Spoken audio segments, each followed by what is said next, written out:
오늘 말씀은 창세기 21장 8절에서 21절까지의 말씀입니다. 아브라함과 사라가 노년에 하나님의 약속과 은혜로 얻은 이삭이 젖을 떼는 날, 아브라함이 잔치를 엽니다.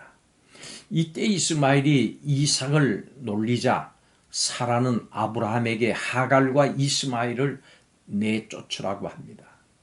이에 쫓겨난 하갈은 아이와 광야에서 방황을 하다가 물이 떨어지자 소리를 내서 웁니다. 그때 하나님의 사자로부터 아이가 큰 민족을 이루리라고 하는 계시를 받고 샘물을 발견합니다.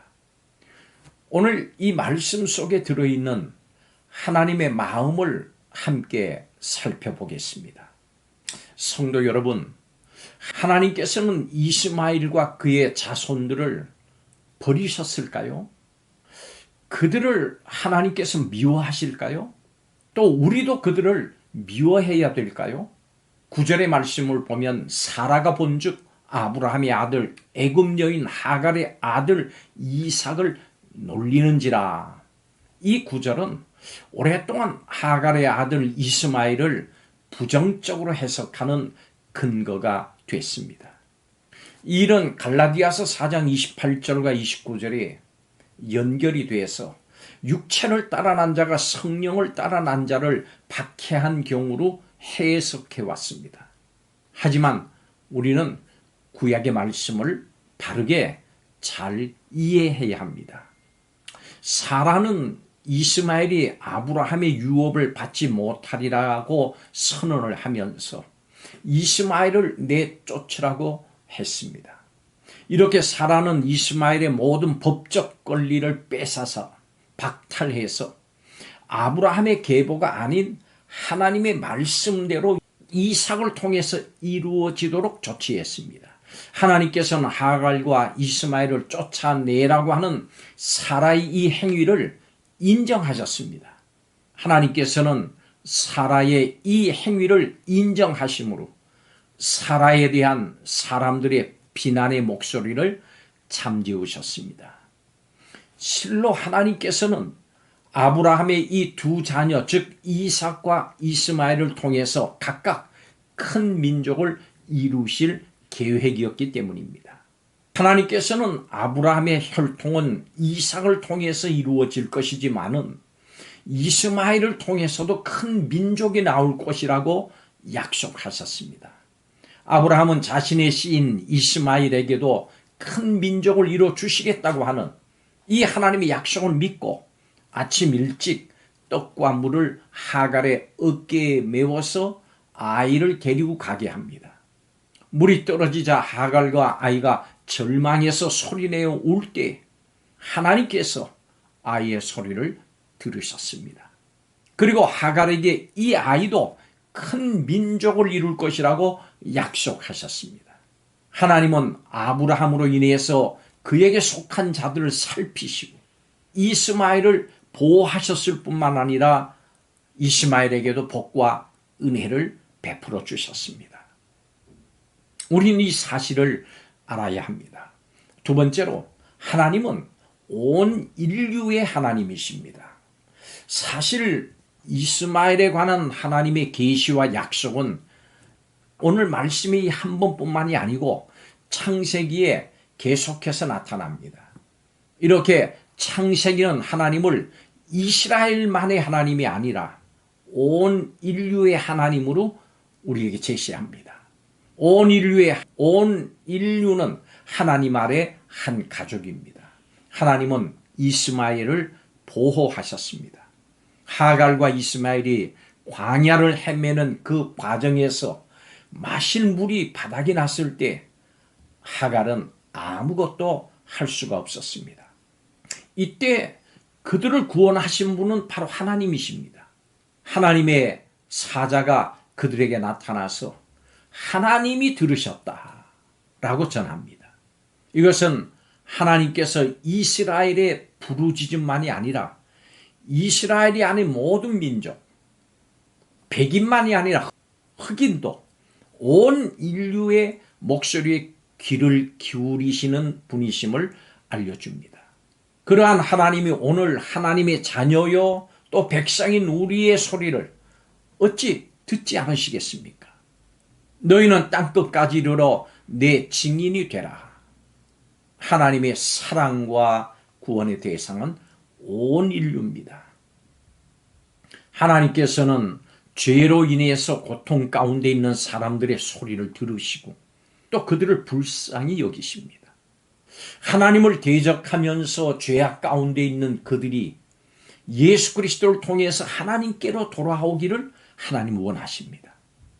아무리 악하고 더러운 죄인도 예수 그리스도의 십자가를 지나가면 깨끗함을 얻게 됩니다. 하나님은 이스라엘에만 관심이 있으시고 이방인에게는 관심이 없으셨습니까? 하나님은 구원받은 자에게만 관심이 있으시고 믿지 않는 세상 사람들에게는 무관심하신가요? 하나님은 신자들의 인생만, 성도들의 인생만 돌보시고 믿지 않는 자들의 인생은 그냥 내버려 두십니까? 하나님은 세상의 그 어떤 죄인이라도 지옥 가는 것을 기뻐하시지 않으십니다. 하나님의 뜻은 모든 사람이 회개해서 물과 성령으로 거듭나서 구원받기를 원하십니다. 왜 그렇습니까? 모든 사람은 하나님의 형상대로 지음을 받았기 때문입니다. 디모데전서 2장 4절에 하나님은 모든 사람이 구원을 받으며 진리를 아는데 이르기를 원하시느니라. 그렇습니다. 하나님은 이 땅의 모든 사람이 예수 그리스도를 통해서 구원받기를 원하십니다. 우리는 주위에 믿지 않는 자들을 내 눈으로가 아니라 사람의 눈으로가 아니라 하나님의 눈으로 바라봐야 합니다. 한 영혼 한 영혼에 대한 깊은 관심과 사랑을 가지고 불신의 이웃에게 우리는 다가가야 합니다. 이것이 하나님께서 원하시는 것이고 이것이 하나님의 마음입니다.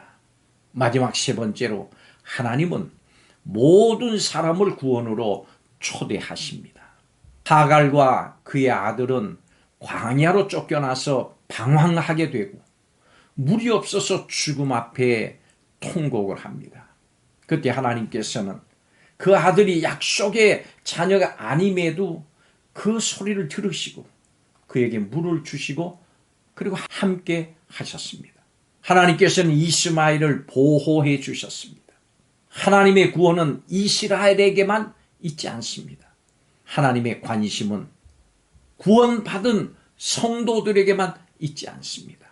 하나님은 창조하신 온 땅과 모든 사람에게 관심이 있으십니다. 여러분, 하나님의 마지막 꿈은 하늘에 있는 것이나 땅에 있는 것이나 예수 그리스도 안에서 하나가 되는 것입니다. 에베소서 1장 10절의 말씀입니다. 하나님께서는 이 일을 바로 우리를 통해서 이루기를 원하십니다. 하나님께서는 지금도 세상 모든 민족이 구원을 얻을 때까지 온 인류가 하나가 되기까지 쉬지 않고 일하십니다. 그리고 우리가 하나님의 구원이 흐르는 복의 통로가 되기를 원하십니다. 우리는 하나님의 꿈인 하나님의 나라에서 이미 살고 있습니다마는 그 나라는 아직 완성되진 않았습니다. 이 땅의 모든 사람을 사랑하고 하나님 나라로 인도하는 사명을 감당하십시오. 성도 여러분, 하나님의 꿈을 이루어 드리는 성도들이 되시기를 바랍니다. 기도하겠습니다. 하나님, 민족에 대한, 피부색에 대한 우리의 잘못된 편견을 버리고 이스마엘을 보호하시고 복을 주셔서 큰 민족을 이루게 하신 하나님의 뜻을 바르게 알고 이해하게 하여 주옵소서. 모든 민족으로 제자를 삼고 땅끝까지 복음을 전하는 사명을 감당하기 위해서 기도하며 힘쓰는 성도들이 되게 하여 주시옵소서. 인류는 하나님 아래 한 가족임을 깨닫게 하시고 인류가 하나님 아래 하나 되는 평화의 세계를 향해서 기도하며 힘쓰며 실천해 나가는 성도들이 다 되게 하여 주시옵소서. 예수님의 이름으로 축복하며 기도하옵나이다. 아멘.